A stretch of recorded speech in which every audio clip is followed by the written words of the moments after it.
Земјоделците чекаат деблокада на парите од ИПАРД, откако скандалот со проневери заврши со истрага и апсење, а повеќе од 130 милиони евра од програмата беа ставени во мирување.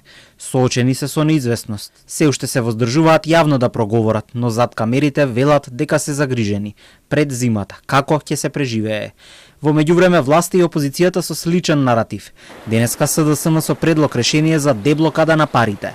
Поранешниот министер Љупчо Николовски вели дека најпрво треба да се утврди фактичката состојба и обемот на суспензијата, за да се нотираат институционалните слабости. Како втор чекор да се подготви акциски план кој државата ќе го достави до Европската комисија. Ова изолиран случај, надлежните мора да постапат, секој кој што е инволвиран треба да биде санкциониран и да одговара. Со суспендирањето на ИПАРД 3 блокиран е правен целиот буџет од 128 милиони евра неповратни средства.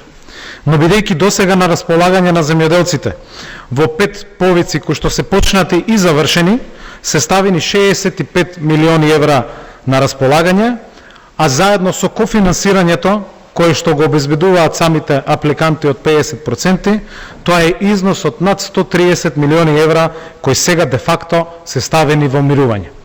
Вчера председателот на владата Мицкоски на прашање дали ЕУ ги блокира средствата од ИПАРД одговори дека не се блокирани, туку напротив, акцијата која се презема е поздравена како позитивна од нивна страна.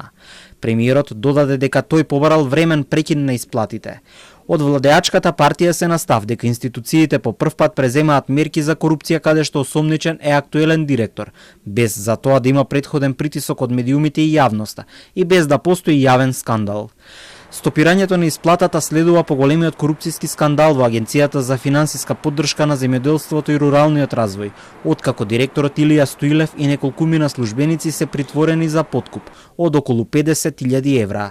За индициите за други злоупотреби државниот јавен обвинител Љупчо Коцевски одговори дека секоја предистрага е тајна, а предметот се водел неколку месеци и не може сега да споделуваат детали, освен веќе познатите во јавноста. Истрагата досега покажа дека Џевдет Насуфи, поранешен министер за правда и локална самоуправа во владата на Љупчо Ѓоргиевски, му ветил 50.000 евра на директорот на Агенцијата за финансиска поддршка на земјоделството Илија Стоилев, а полицијата го фатила со првите 400 евра дадени на рака.